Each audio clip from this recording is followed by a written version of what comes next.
What is up, guys? Cobra Axis and Allies here, back again, bringing to you another look at my 1914 map.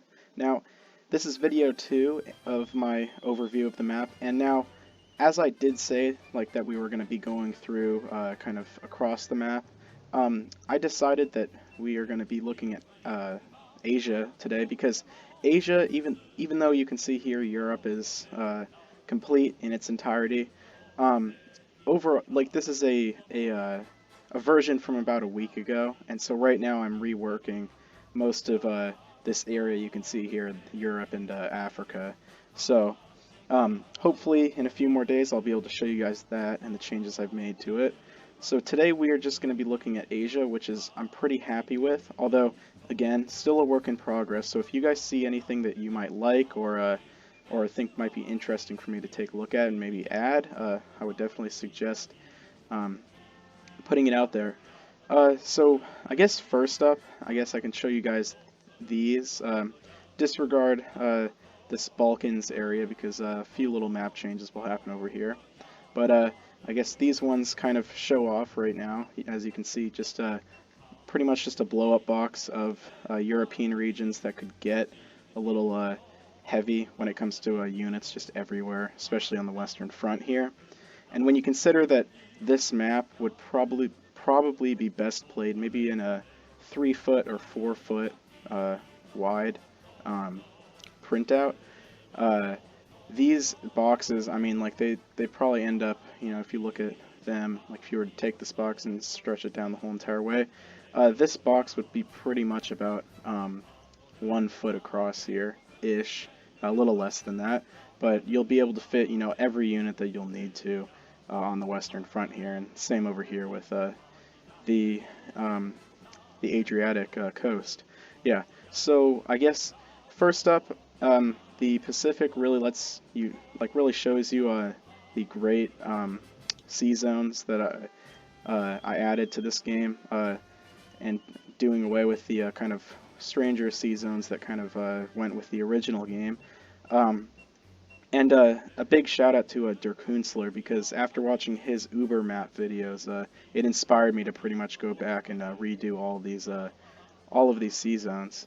So and it definitely helps kind of like add a lot more playability. There's a lot more space in the Pacific now and all across the world. So I guess first up, we can just start up here. So as you can see, China, for all you like Global 36 players out there, China is, you know, its own nation. Hasn't broken up into warlords yet, although there is a chance of it happening during this game. Um, you can see too that China has many territories and definitely does have a good amount of money in them. China doesn't have any sort of factories anywhere, even in their capital. Um, and I was debating on adding a factory in China just for fun, if somebody wanted to play as China, but I decided, you know, if you really wanted to, you can throw a factory in. But overall, China really didn't have any sort of production anywhere, even when it was kind of a unified republic as it was in this game.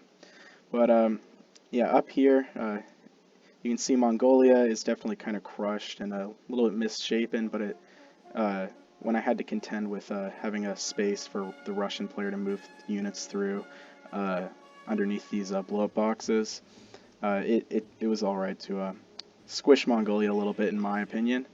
Um, this is a little thing I kind of stole from Sired Blood, but the Shan Mountain passes, or Shan Mountain passes, and I like that too. Like, there isn't a huge reason for it in this game. Like, you know, Japan probably won't be pushing like into Russia because they're on the same team, but just I guess it's like a just in case kind of thing, and it also just represents the depth of this game. Like, um, so I like it, and it's got the same rules as his, so only infantry can pass through here. Um, so one really cool thing that you guys may have noticed is these territories here, these city kind of territories, and these are the European concessions that were given or forcefully given to the Europeans after the Boxer Rebellion, where Europe basically sent a ton of armies in here, and they ended up kind of kicking out the Chinese empress and establishing themselves. It was like China's last stand against European imperialism, and they ended up losing. But so you can see here, this is the major concession city that existed, and it was called Taichen. And basically, you can see we've got all these different nations represented, and they are all encapsulated in this circular city zone. So basically, anyone moving in here, any movement in this city zone, all counts as city urban warfare. So basically, I don't have a definitive rule set, but I think right now it's probably just going to be -1 for the attacker, because of the kind of street-to-street fighting that would have to be dealt with here. You can see that some of these, with the Austrian concession and the British one, are actually worth IPC because they actually had a lot of businesses and taxation and trade and a lot of infrastructure built up in these areas. So, and another fact is that a lot of these nations won't even be defending their concession cities, so I think the British will get an infantry, the Austrians will, and then maybe I think the Italians and possibly the Germans, either infantry or militia.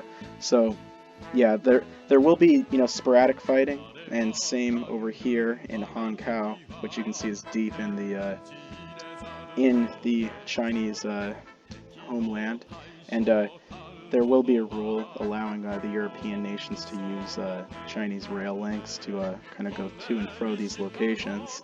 But mainly, you can see that there is a lot of worth in these territories overall in terms of money, except for the Austrian and British concessions, except for the fact that they will be worth victory points. So if you control the majority, if you control like an entire concession zone here, or you know, the entire concession zone here, you get a victory point for that. Your alliance does. So the I haven't decided exactly what I'm going to do for victory points. Right now, it's probably going to be like Sireblood's version, where the Central Powers will be trying to get victory points, while the Allies will be trying to deny those victory points. I feel like it's a pretty simple way and efficient way to kind of play the game out, and yeah.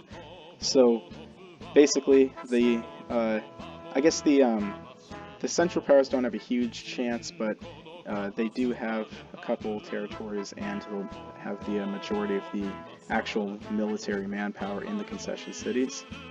We can see a German Tsingtao, which will have a pretty good defense built up there. They are not touching German Taichen though, so they won't be able to kind of reinforce that if they felt like it.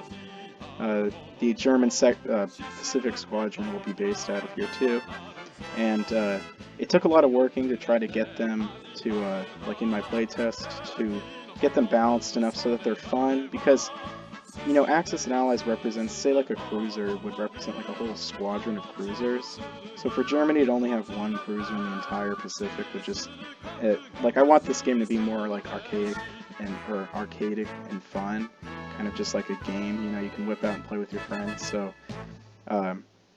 and allowing Germany to have a few more ships in the Pacific would kind of be a cool thing for whoever was controlling Britain and Japan to actually like do like some island hopping and fighting down here. But after some balancing, Germany has a good amount of options, where I think they start with 2 cruisers up here in Tsingtao, so they'll be able to go 1, 2, 3, 4 and meet up here in the Bismarck Archipelago like they did in real life.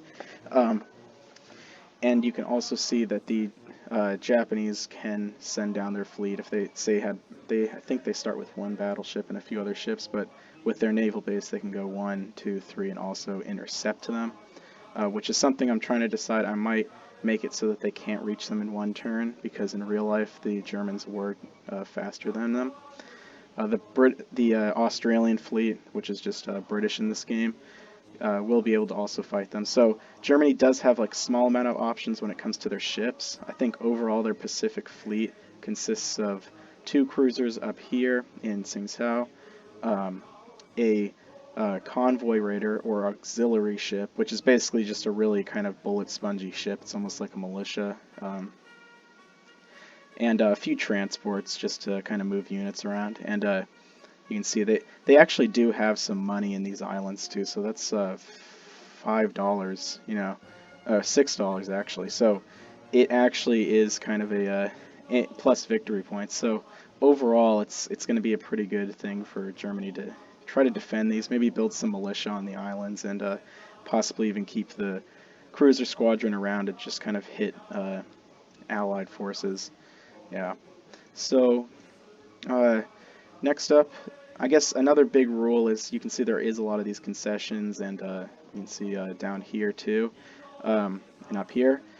Basically, with concessions, the main rule of the day for those is there's going to be a rule where, you know, Japan, first thing, and you might just have Britain playing it for Japan, but the Japanese player, first thing they're probably going to want to do is invade Tsingtao because, you know, why not? It's, you know, a German base, basically.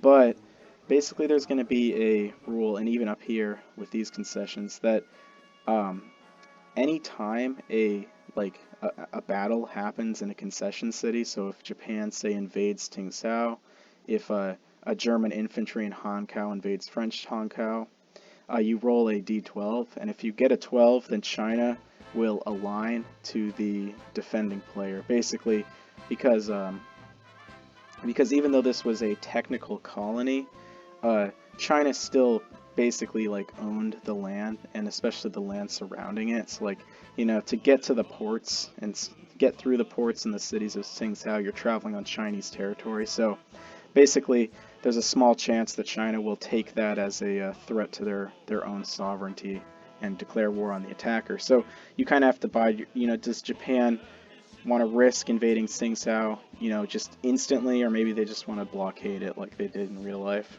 So yeah. And that goes for down here. You know, Germany might not want to just invade Hong Kong turn one. Down here in Southeast Asia, we've got the Philippines. The Philippines, I may make it a little bigger and add a second territory to it, just because, like, why not? You know, there isn't going to be a lot of, you know, no one's probably going to try to take this, but there is going to be some random events for rebellions to happen in the Philippines, so it kind of work against America. It gives America something to do in trying to recapture the Philippines off of the rebels. In Southeast Asia, this is pretty much the extent of what Southeast Asia is going to look like. Yeah, so not a lot of territories, but there isn't going to be a lot of action down here. Like, you know, the biggest threat to India would probably just be the Ottomans marching through. But when you consider that the Ottoman capital is all the way over here in Constantinople, and unless they invest in some train tracks to link this gap here, it's going to be a pretty tricky thing for them to get forces all the way over to India. So this whole region here is pretty much a safe zone. You know, China has a big kind of a big chance of going into a civil war during this game.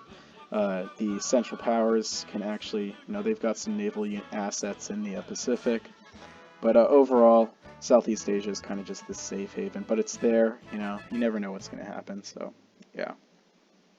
We've got the Dutch, the Dutch East Indies here. Nothing too special with these. You can see stuff. There isn't a ton of money in them either. And that's mainly because I was doing some research, and a lot of the things that kind of during World War II that the Japanese went after these for, there wasn't really, that stuff hadn't really been discovered yet. Like, you know, these two, Solowest and Netherlands, New Guinea, these two islands weren't even really mapped out by the Dutch. And Borneo, oil was discovered in like 1910, and same with Sumatra and Java. Pretty much the only importance that they had was growing minor crops and coffee and such for export. So there wasn't a ton of money down here, but again, it's there, so anything can happen, you know. Yeah.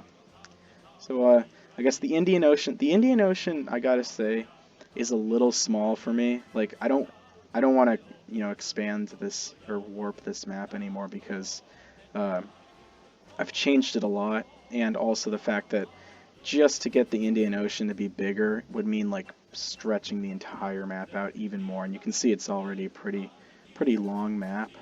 So I will probably keep the Indian Ocean this way. And again, there isn't a ton of action down here anyways, so other than the odd maybe German cruiser or possibly even an Ottoman ship sailing through here. We've got the Emden here, or the Battle of, I think it was called um, Destination Island or something like that. Yeah, but basically it was just the last stand of the SS Emden, which was basically dispatched on I think it was a year and a half long just killing spree of Allied merchant ships, and you can see here you'll definitely be able to do that with all of these shipping lines going through. Uh, I'm pretty sure the Emden even came up to I think it was either Singapore or India and sunk a British and Russian uh, little destroyer task force. So it was definitely a menace, and I like to have these little pictures here to kind of show that off. And if you guys have any ideas for other pictures I can add around, definitely like tell me. I guess I'll show you this one up here. We've got the British and German navies in their out-of-box setup. Got some German commerce rating. I showed you guys these ones last video. Down here we've got the, it's kind of cut off, but in my Africa rework I may make it a little easier to see, but that's the SMS Königsberg, and that was stationed off the coast of Africa. But yeah, so I guess that's my my review of the Pacific and what I've done to it and how it's going to probably play out. And yeah, so I guess if you guys have any suggestions, if you guys want me to add anything or you don't like something, I definitely suggest leaving a comment below and liking and subscribing this video. If you guys want to see more videos like this one and maybe even future types of games out there, if you have any suggestions, other than 1914, I would definitely appreciate to hear them. Thank you and goodbye. Cobra, out.